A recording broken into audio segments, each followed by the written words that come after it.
عليكم ورحمة الله وبركاته. إن الحمد لله نحمده ونستعينه ونستغفره ونعوذ بالله من شرور أنفسنا ومن سيئات أعمالنا. من يهده الله فلا مضل له ومن يضلله فلا هادي له.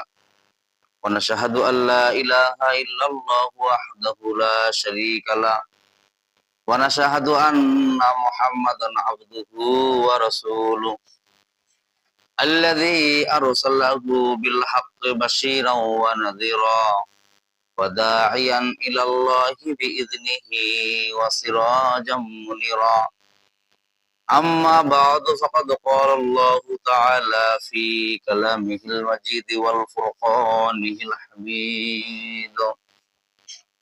أعوذ بالله من الشيطان الرجيم. بسم الله الرحمن الرحيم. لقد كفر الذين قالوا إن الله هو المسيح ابن مريم وقال المسيح يا بني إسرائيل اعبدوا الله ربي وربكم إنه من يشرك بالله فقد حرم الله عليه الجنة ومأواه النار وما للظالمين من أنصار. وقال النبي صلى الله عليه وسلم من حلف بغير الله فقد أشرك به أو كما قال عليه الصلاة والسلام. وقال الله تعالى في كلامه المجيد والفرقانه الحميد. أعوذ بالله من الشيطان الرجيم. إن الله وملائكته يصلون على النبي يا أيها الذين آمنوا صلوا عليه وسلموا تسليما. اللهم صل على محمد وعلى آل محمد كما صليت على إبراهيم وعلى آل إبراهيم إنك حميد مجيد. اللهم بارك على محمد وعلى آل محمد كما باركت على إبراهيم وعلى آل إبراهيم إنك حميد مجيد.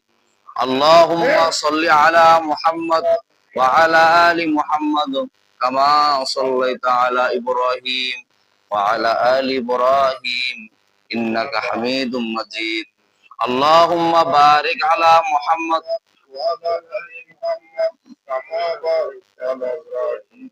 وعلى آل إبراهيم إنك حميد مجيد. بلغ الأولى بكماله كشف الدجى بجماله حسنة جميع خصاله صلوا عليه وعليه قرن. بلغ الأولى بكماله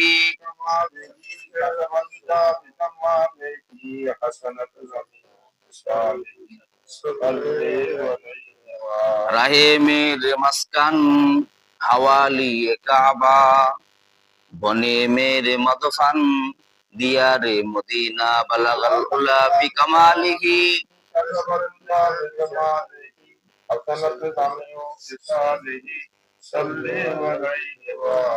ইমানের পথে অবিচল থেকে আমার মরণ যেন হয়। রসুলের পথে অবিচল থেকে আমার মরণ যেন হয়।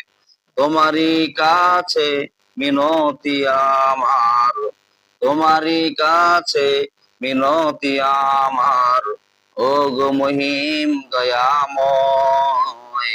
কোরআনের পথে অবিচল থেকে আমার মরণ যেন হয়। আমিন। আলহামদুলিল্লাহ, সমস্ত প্রশংসা সেই মহান রব্বুল আলামিনের, যিনি আমাদের রমজান মাসের শেষ জুমায় উপস্থিত হওয়ার, শরীক হওয়ার তৌফিক দান করলেন। সেই মহান দরবারে আমরা শুকরিয়া জ্ঞাপন করি। আমরা সকলেই বলি আলহামদুলিল্লাহ। আল্লাহ পাক কালামের ভিতর বলেন, লাইন শাকারতুম লাআযিদান্নাকুম ওয়া লাইন কাফারতুম ইন্না আযাবি লাশাদীদ। যে বান্দা আমার নিয়ামত পায়, নিয়ামতের শুকরিয়া আদায় করে, তার নিয়ামতকে আমি আল্লাহ পাক বাড়ায় দেই, বলি সুবহানাল্লাহ। আর যে বান্দা আমার নিয়ামত পেলো নিয়ামতের না শুকরিয়া আদায় করে, আল্লাহ পাক বলেন ইন্না আযাবিল আশাদি শুকর, আযাব দ্বারা গ্রেফতার করি বলি নাউযুবিল্লাহি মিন যালিক। আল্লাহুম্মা সাল্লি সালাতান কামিলান ওয়া সাল্লি সালামান আলা মুহাম্মদ। তো সকলে আওয়াজ করে বলি সাল্লাল্লাহু আলাইহি ওয়াসাল্লাম। আজকে জুমার আলোচ্য বিষয় হলো শিরিক ব্যাপারে। শিরিক শিরিক শব্দের অর্থ হলো অংশীদার। এই যে মানুষ শিরিক করে, শিরিকের ব্যাপারেও আল্লাহ কোরআন আয়াত নাযিল করে দিয়েছে। আমি আপনাদের সামনে যে আয়াতে কারিমা তেলাওয়াত করেছি সূরা মায়েদার 72 নম্বর আয়াত, সূরা মায়েদার 72 নম্বর আয়াত। মায়েদা শব্দ তো হলো টেবিল, যে খাবারের যে টেবিল আছে, টেবিল ব্যাপারও আল্লাহ তাআলা সূরা নাযিল করেছে। এই ব্যাপারও আল্লাহ তাআলা আয়াত নাযিল করে আল্লাহ পাক বললেন যে আমি এমন এমন কোন বিষয় আয়াত নাযিল করি যে মানুষ আশ্চর্য করে দিই। মানুষ আশ্চর্য হয়ে যায় যে কি ব্যাপার, আল্লাহ এই বিষয়ে নাযিল করে। হ্যাঁ, বিষ্ণুনবীজির আচরণ কেমন ছিলেন? রাস্তা দিয়ে যাচ্ছেন, যাওয়ার পরে 7 বছর 8 বছর একটা নাবালকের দেখা হলো। দেখা পাওয়ার পরে হুজুরকে দেখা পাওয়ার পরে সালাম দিলেন, হুজুর সালাম নিলেন। নেওয়ার ওই বালককে জিজ্ঞাসা করতেছেন, ওই 8 বছরের ছেলেকে জিজ্ঞাসা করতেছেন যে তোমার সাথে যে পাখিটা থাকতো, পাখিটা কি করছে? আল্লাহু আকবার। বিষ্ণুনবীজির আচরণ কেমন ছিল? আর আমরা তো এখন মনে করি ছেলেবেলের আচরণ, খারাপ আচরণ করি, এইটা কেন আসে ওইটা কেন আসে। আসলে ওদের সাথে খারাপ আচরণ করা যাবে না, কারণ ওদের তো হুকুম আইন জারি নেই। ওরা বলা হয়েছে যে এক কিতাবের মধ্যে লিখছেন, ওরা যদি চুরি করেও যদি খায়, তারপর ওদের আমল নামা তো আইন জারি হয়নি। বলা হয়েছে যে 8 বছর 10 বছর পর্যন্ত ওদের আমল নামা জারি থাকে না, ওদের নিষ্পাপ। ওরা যদি কোনো গুনার কামও করে, ওদের বলে যে 3 ব্যক্তির জন্য কোরআনের আইন জারি থাকে না, ওদের আমল নামা গুনাহ করলেও গুনাহ হবে না। 1 নাম্বার হলো ওই যে নাবালক ব্যক্তি, 2 নাম্বার হলো পাগল ব্যক্তি। পাগল পাগল বুঝেন তো, মানে হুঁশ জ্ঞান স্মরণ কিছু নাই। আর 3 নাম্বার হলো ঘুমন্ত ব্যক্তি। ঘুমন্ত অবস্থায় যদি কোনো গুনার কাম করে, ওর আমল নামায় হাসানা নাই, ঘুমানো অবস্থায় কিন্তু গুনার কাম করে। যেগুলো মনে করেন যে দেখবেন যে কিছু লোক ঘুমের ধান্দায় হাঁটাহাঁটি করে রাস্তার মধ্যে, আছে না এরকম? অথচ অচেতন, ঘুমের মধ্যে দেখবেন যে অনেকজন এরকম একটা মাদ্রাসায় আমাদের মুজলাক ছেলে ঘুমে উঠে আনে যে ভাত তরকারি খাওয়া শেষ, বা কি থুইছে কিবার মধ্যে মুড়ি খাচ্ছে, ঘুমে ধান্দায় সব খায় ফেলেছে। আমি জিজ্ঞাসা করালে কিরে, বলে না আমি খাই কিছু খাই। এই জন্য আইন জারি হলো যে 3 ব্যক্তির জন্য ওরা যদি গুনার কামও করে, ওদের আমল নামায় কোনো গুনাহ হবে না। একজন আলেম, বৈজ্ঞ আলেম, বাস রাস্তা দিয়ে যাচ্ছেন, যাওয়ার পরে হঠাৎ করে একটা নাবালক ছেলে, ওই যে মূর্তি যে আসে 8-10টা মূর্তি, ওটা খাবার দিয়ে খাবার খান, তো ওই খাওয়া শেষ করে দিয়ে দিছে। যার পরে একজন তখন বড়জন আলেমের কাছে বিচার দিছে যে এটা তো খাওয়া শেষ, ট্যাংরা তো খাওয়া শেষ শেষ শেষ করে দিল। তখন কাজে উনি ফিরে আর ওনার মার কাছে শুনছে যে না বলে ধরা জিনিস, না বলে খাওয়া, এটা চুরি। একজন হুজুরের কাছে যা জিজ্ঞেস করতেছে, হুজুর কাজে কি, কাছে যে আমি এরকম করে মূর্তির সামনে খাবার দাবার ছিল, এগুলো খায়ও না, মাসুও পিটা না, কিছু করে না, এই জন্য আমি খাই ফেলাইছি, নাহলে তুমি তা খাই ফেলালে। তখন হুজুর বললেন যে তোর বয়স কত? কাছে যে 8 বছর বয়স। 8 বছর? কাছে আরো 4 বছর খাইস। তার মানে কি তোর তো আইন জারি নাই, তোর আমল নামায় কোনো গুনাহ হবে না, তুই খাইতে থাক। কারণ নাবালক ব্যক্তির কোনো গুনাহ হয় না, ওরা যদি যতই গুনাহ করুক, ওদের আমল নামা আমার জারি হয় না, ফরজে আইন জারি হয় না। এই জন্য বলা হয়েছে যে যারা আসে ওদের দোয়াও কবুল হওয়ার সম্ভাবনা আছে, কারণ ওরা নাবালক মাসুম ব্যক্তি। আর যখন নাকি ওরা মসজিদের মধ্যে আসে,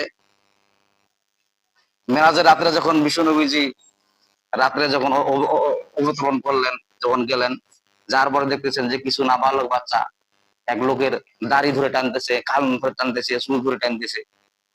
মেরাজের রাত্রে দেখে আসলেন বিশ্বনবী।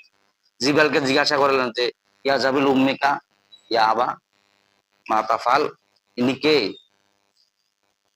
তখন জিবরাইল আমিন বললেন, এটা কি নাকি চিনেন না? এনার আকৃতি আর আপনার আকৃতি একই রকম বলে দেখতে। বললেন না সুবহানাল্লাহ। বিষ্ণুবুজি বললেন যে এর আকৃতি আমার আকৃতিকে একই রকম দেখা যায়। ওজিটাতে ওই ইব্রাহিম আলাইহিস সালাম, ওই শিশু বাচ্চাগুলোকে আমি তো চিনতে পারলাম না এটা কারা।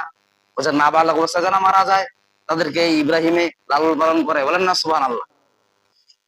ওরা তালকিন দিচ্ছেন, ওইগুলা বাচ্চাগুলা বলছেন কালেমা শাহাদাত তালকিন দিচ্ছেন, ইমানে মুজমা তালকিন দিচ্ছেন, বলতেছেন আশহাদু আল্লা ইলাহা ইল্লাল্লাহু ওয়াহদাহু লা শারীকা লাহু ওয়া আশহাদু আন্না মুহাম্মাদান আবদুহু ওয়া রাসূলুহু। এভাবে তালকিন দিচ্ছেন। যারা দুষ্টামি করতেছে, কথা ইব্রাহিমকে দুষ্টামি করতে বেশি ভালো লাগে। বলেন না সুবহানাল্লাহ। আবালক দুষ্টামি করবে না, কারা দুষ্টামি করবে? মানে কত ভালোবাসতেন। বিশ্ব নবীজি যদি কোনো বাচ্চার মাথায় হাত দিতেন, মানুষ বুঝতে পারতো যে এটা নবীজি হাত দিচ্ছেন আর মাথায়। নবীজির হাতটা কেমন ছিল, কোনো বাচ্চার মাথায় দেখলে হাত বুলাই দিতেন, এমন ছিল নবীজি আচরণ কেমন ছিল। আর আমাদের আচরণ কেমন হয়ে যায়? আসলে আমাদের চলাফেরা না জানার কারণে কোরআন দিয়ে আমরা অন্যরকম আচরণ করি মানুষের।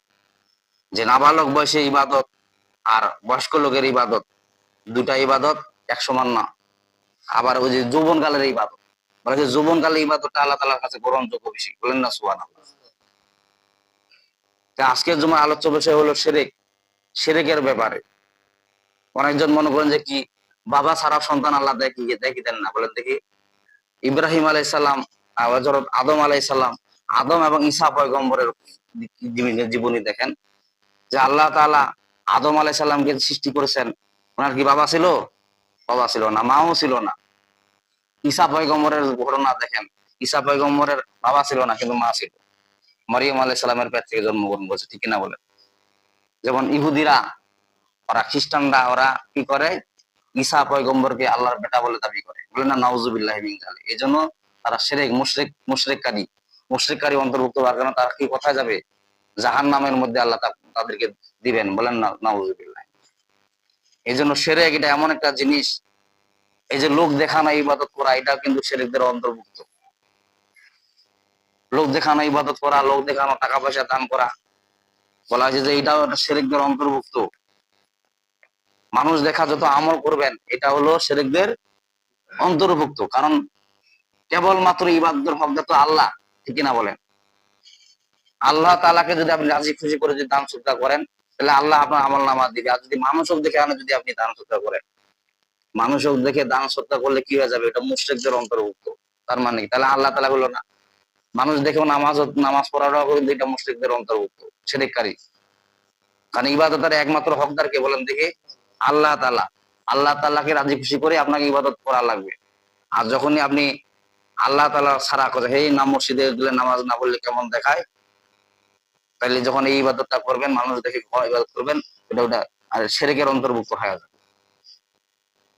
ঈসা পয়গম্বরের আমলে কিছু লোক ঈসা পয়গম্বরকে আল্লাহর বেটা বলা শুরু করে দিয়ে দিল। মানে ওই যে ওর বাবা নাই, ঈসা পয়গম্বরের কে নাই? বাবা নাই। এই ব্যাপারে আল্লাহ কোরআনের আয়াত নাজিল করে দিয়েছেন, বলেন না সুবহানাল্লাহ। আল্লাহ পাক সূরা মায়েদার ৭২ নম্বর আয়াতে বলতেছেন, কি বলতেছেন? বিসমিল্লাহির রহমানির রহিম।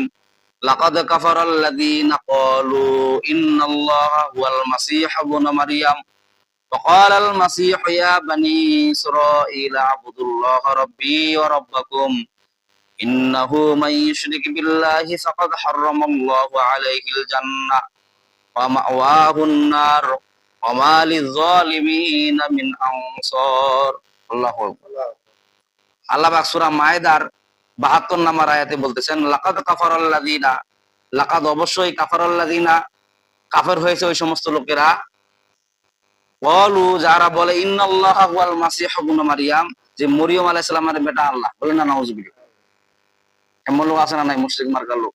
যেহেতু আর বাবা নাই, মরিয়মের গর্ভে যেহেতু সন্তান আছে, তাইলে মানে ওখানকার নাসারা, ইহুদিরা নাসারা, ওরা মনে করতো যে আল্লাহ তাআলার ওয়াইফ হলো, স্ত্রী হইলো মরিয়ম আলাইহিস সালাম, বলেন না নাউজুবিল্লাহ।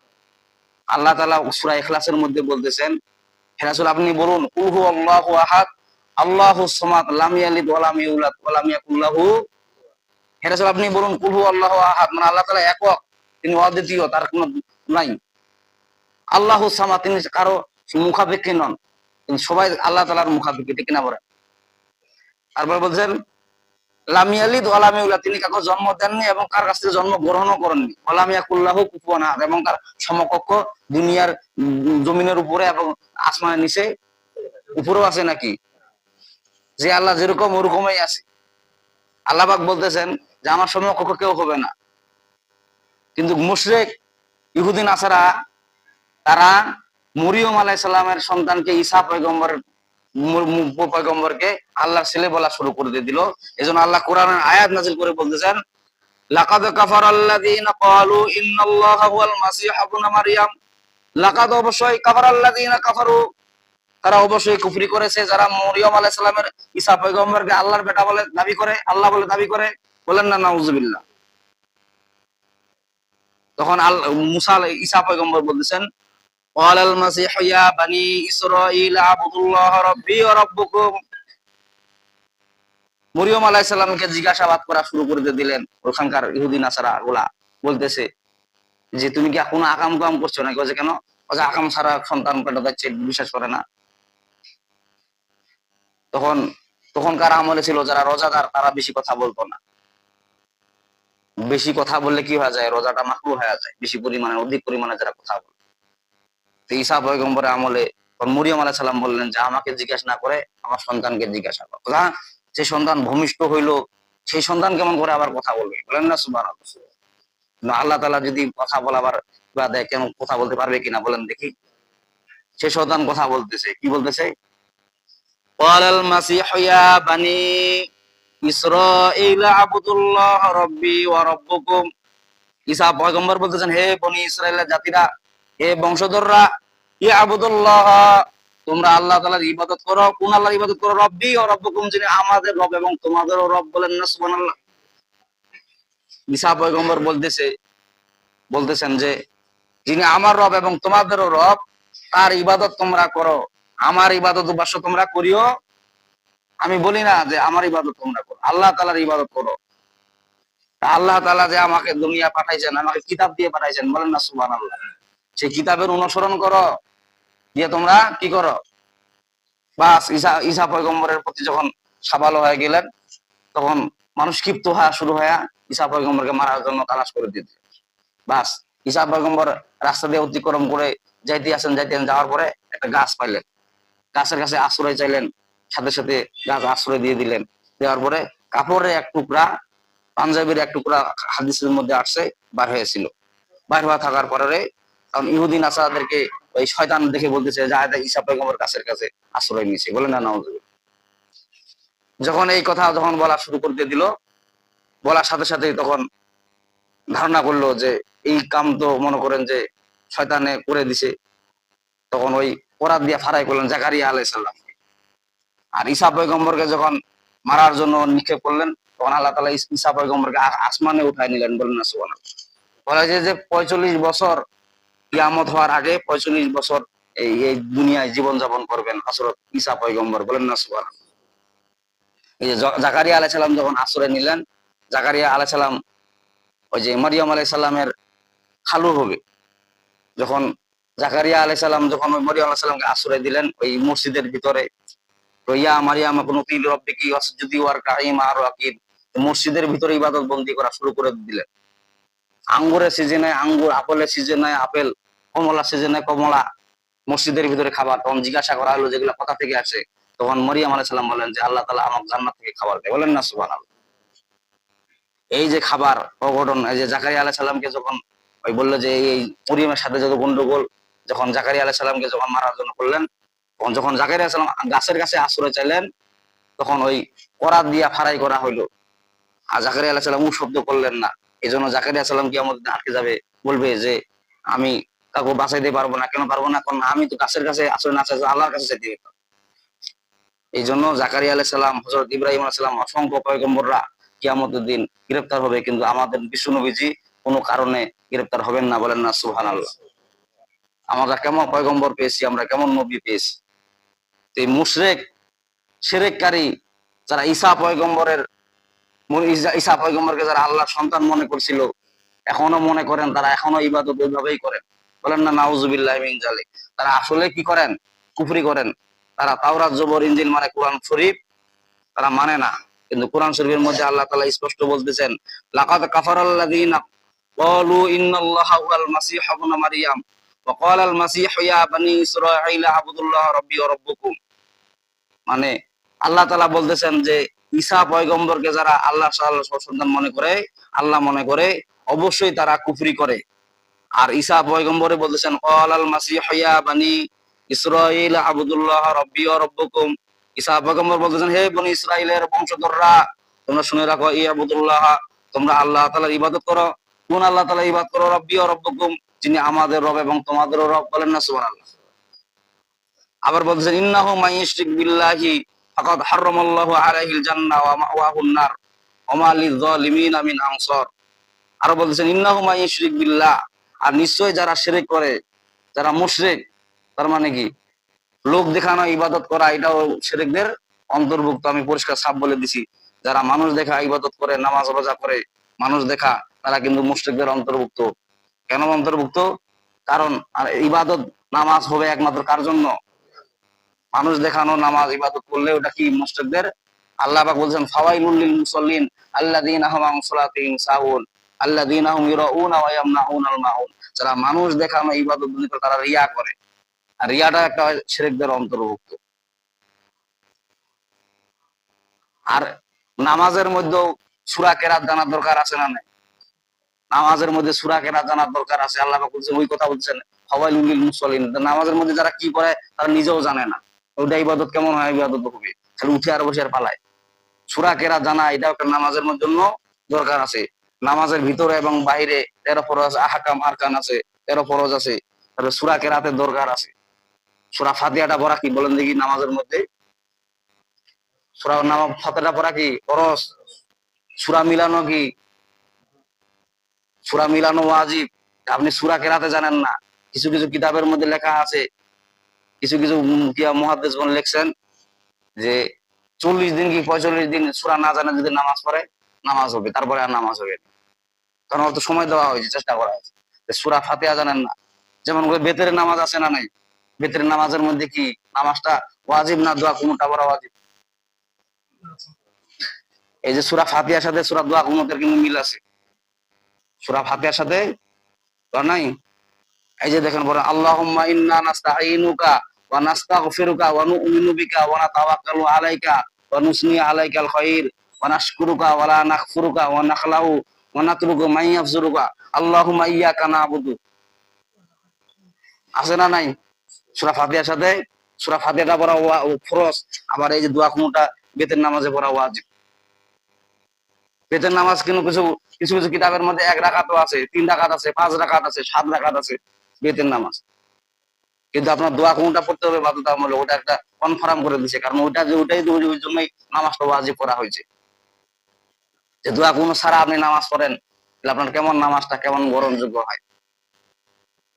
যে সূরা কেরাত নামাজের মধ্যে দরকার আছে, দুকুর তাসবিহ দরকার আছে, ঠিক কিনা বলেন? শিরককারী যারা, তাদেরকে আল্লাহ পাক বলতেছেন কি وقال المسيح يا بني إسرائيل اعبدوا الله ربي وربكم إنه من يشرك بالله فقد حرم الله عليه الجنة ومأواه النار وما للظالمين من أنصار। আল্লাহ পাক কোরআনে আয়াত নাযিল করে বলতেছেন, হে বনি ইসরাইলরা, তোমরা আল্লাহ তাআলার ইবাদত করো। কোন আল্লাহ তাআলা? ইবাদত করো রব্বি ওয়া রব্বুকুম, যিনি আমাদের রব এবং তোমাদেরও রব। ইন্নাহু মান ইউশরিক বিল্লাহি, নিশ্চয় যারা শিরককারী, আল্লাহ তাআলার সাথে শিরক করে, ফাকাদ হারামাল্লাহু আলাইহিল জান্নাহ, তাদের জন্য জান্নাত হারাম হয়ে যাবে। বলেন না নাউজুবিল্লাহ। যারা শিরককারী তারা আল্লাহ জান্নাত পাবে না, আল্লাহ তাআলা তাদেরকে জান্নাত দিবেন না। ওয়া মাওয়াহুন নার, এবং তাদের ঠিকানা হয়ে যাবে জাহান্নামের মধ্যে। বলেন না নাউজুবিল্লাহ। ওয়া মা লিয-যালিমিনা মিন আনসার, আর যারা শিরক করে, যারা মুশরিক, তারা আল্লাহ তাআলার প্রতি জুলুম করে। আল্লাহ পাক বলছেন ওয়া মা লিয-যালিমিনা মিন আনসার, আর জালিমদের জন্য কিয়ামতের দিন সাহায্যকারী থাকবে না। বলেন না নাউজুবিল্লাহি মিন যালিক। যে আমরা যারা লোক দেখানো ইবাদত করি, তার মানে কি যারা আমরা মানুষ দেখানো নামাজ কালাম করি, তারা কিন্তু শিরকদের অন্তর্ভুক্ত। আমাদেরকে পরিশুদ্ধ হয়ে মসজিদে আসতে হবে কি কার খুশির জন্য? বলেন দেখি। আল্লাহ তাআলার খুশির জন্য দান সদকা করবেন। যার দানের পরিমাপটা বেশি, দিল খালেস হয়ে যারা দান সদকা করে, তাদের সংখ্যাটা বেশি, আর কিয়ামতের দিন ওদের দানটাই আল্লাহ পাক কবুল করবেন। বলেন না সুবহানাল্লাহ। এই যে আপনারা নামাজ কালাম রোজা হজ যাকাত যা কিছু আমল করেন, এগুলা যদি আল্লাহ সন্তুষ্টের জন্য যদি করেন, তাহলে কি হয়ে যাবে? এটা আল্লাহ তাআলার জন্যই হবে। আর যদি মানুষ দেখানো করেন, তাহলে কি হয়ে যাবে বলেন? তাহলে শিরক হয়ে যাবে। আর শিরককারীরা যারা, তারা আল্লাহ তাআলার প্রতি জুলুম করে। কারণ আমরা চোখ কান হাত নাক যা কিছু সৃষ্টি করছেন কে? এগুলো আল্লাহ তাআলা দিয়ে দিচ্ছেন। এই জিনিসগুলো যে আল্লাহ পাক তৈরি করছেন, এই জিনিসগুলোতে আল্লাহরই ইবাদত করা লাগবে। আল্লাহ তাআলা বলেন যে আমার সাথে অংশীদার তুমি অন্য লোকের কেন অংশীদার করো? তার সমকক্ষ আমার সমকক্ষ তো কেউ হতে পারে না। আর আমি তো আল্লাহ তাআলা তোমাকে জান্নাত দিব, অন্য কেউ তো তোমাকে দিতে পারবে না। আজকে যাক দেখে আপনি ইবাদত করেন, সে কি আপনার আমল নামা দিতে পারবে? তো দুনিয়ায় খালি যেই লোকটা ভালো লোক নামাজ পড়ছে, এই জন্য আপনি আর ফুরফুরা করে বেশি করে আরো ইবাদত করা হচ্ছে, আমার ভালো হয়েছে লোক। কিন্তু আমল নামা আল্লাহ তাআলা বললেন যে কেবলমাত্র আমার জন্যই তোমাকে ইবাদত বন্দি করা লাগবে, আমাকেই রাজি খুশি করে ইবাদত করা লাগবে। আর যদি আল্লাহ তাআলা রাজি খুশি করে যদি ইবাদত করেন, তাহলে আপনার ঠিকানা কোথায় হবে বলেন দেখি? জান্নাতে। আর যদি আল্লাহ তাআলা রাজি খুশি করা যদি ইবাদত না করেন, যে মানুষ দেখানো করেন, তাহলে আপনার ঠিকানা কি হবে? আল্লাহ বলবে ইন্নাহু মাইয়ুশরিক বিল্লাহ ফাকাদ হারামাল্লাহু আলাইহিল জান্নাহ, নিশ্চয় যারা শিরক মুশরিককারী অবশ্যই তাদের জন্য জান্নাত হারাম হয়ে যাবে। এবং তাদের ঠিকানা হয়ে যাবে জাহান্নামের মধ্যে। অমালিজ যালিমিনা মিন আনসার, আর জালিমদের জন্য সাহায্যকারী থাকবে না কিয়ামতের দিন। যারা মানুষ দেখানো, যারা ইবাদত বন্দি করে, নামাজ রোজা করে, তারা কিয়ামতের দিন ওই সাহায্যকারী পাবে না এবং তারা জাহান্নামের মধ্যে বলে যাবে। না বলেন না, নাউজুবিল্লাহ। আমাদের ইবাদত বন্দেগী, আমাদের নামাজ রোজা হজ জাকাত এমন হওয়া দরকার যে আমরা আল্লাহ তাআলার নৈকট্য রাশি যেন আমরা লাভ করতে পারি, এরকম ইবাদত বন্দি হওয়া দরকার, ঠিক কিনা বলে? এখন তো ইবাদত বন্দেগী এমন হয়ে গেছে যে একটা ব্যবসার মতো হয়ে গেছে। ব্যবসা কেমন ব্যবসা?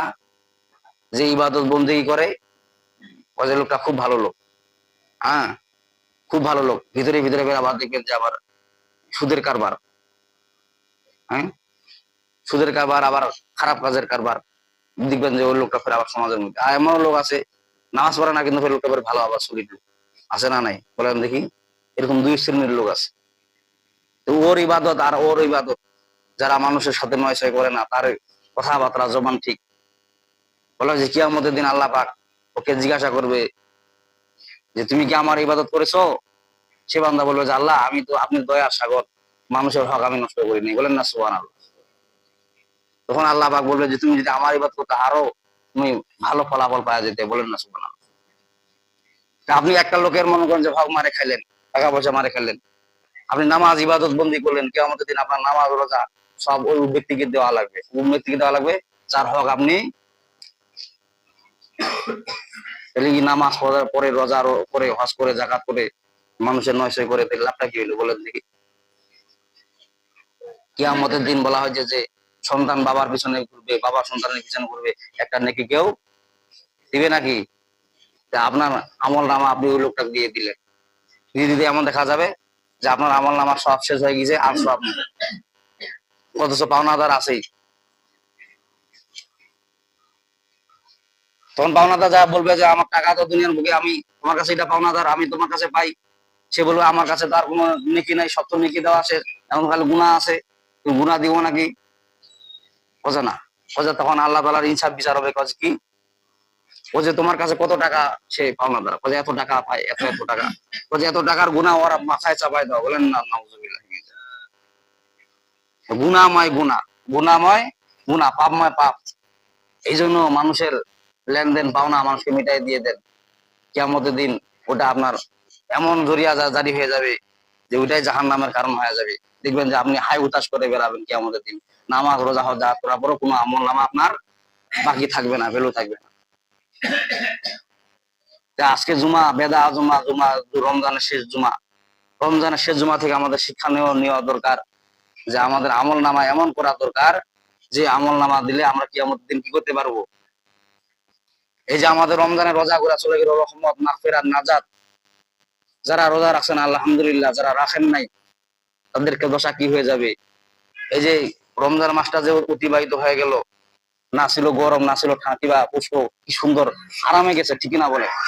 এবারকার রমজান গুলা খুব শান্তময় গেছে। তারপরেও যারা রোজা থাকেন নাই, কিয়ামতের দিন কি জবাবটা দিবেন আল্লাহর কাছে বলে? দুনিয়া তো দুনিয়ায় চলে যাবেন, হায়াত শেষ হয়ে গেলে সামনে রমজান পাবেন কিনা তার কোনো গ্যারান্টি আছে? তার কোনো গ্যারান্টি নেই। সামনে রমজান পাবে কিনা তার কোনো গ্যারান্টি। এই যারা রমজানে রোজা রাখতে পারলো না, বিশ্বনবী এক হাদিসে হযরত ওমর রাদিয়াল্লাহু তাআলা ঈদের দিন দেখি দরজা বন্ধ করে কান্না করতেছে। উসমান রাদিয়াল্লাহু তাআলা যা জিজ্ঞেস করতেছেন, ভাই ওমর, আপনি ঘরের দরজা কেন লাগাই দিলেন? উনি বলতেছেন যে রমজানের রোজা আমি রাখলাম, চেয়ে করলাম, এগুলা কি আল্লাহ তাআলার কাছে কবুল হয়েছে কিনা? আমার জন্য তো ঈদ না, যার জন্য কবুল হয় তার জন্য ঈদ। আর অথচ আমাদের এমন দেখা যায় রমজানের রোজা নাই, তারপর দেখি ঈদগাহ প্রথম কাতারের সারিতে দাঁড়ায় থাকে, ঠিক না বলেন? তো উমরের কেমন ছিলেন? তখন বিষ্ণুনবীজি বললেন যে উমর আপনি বাহিরে আসো। যে কেন? তোমার ইবাদত বন্দিকে আল্লাহ তাআলা কবুল করে নিয়েছেন, বলেন না সুবহানাল্লাহ। গ্যারান্টেড পাইছেন, তারপরে উমর ঈদগাহে মাঠে গেছে।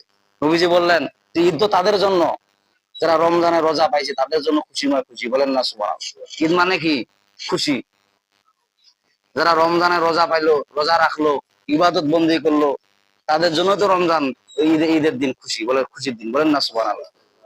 আর আমরা এমন হয়ে গেছি, আমাদের রোজা নাই, রোজার কোনো খোঁজ খবর নাই, রমজান কোন দিক দিয়ে চলে যায়, কোন দিক দিয়ে আসে, কোনো খবরে রাখি না। অথচ প্রথম সারিতে আমরাই ঈদগাহে মাঠে, ঠিক কিনা বলে?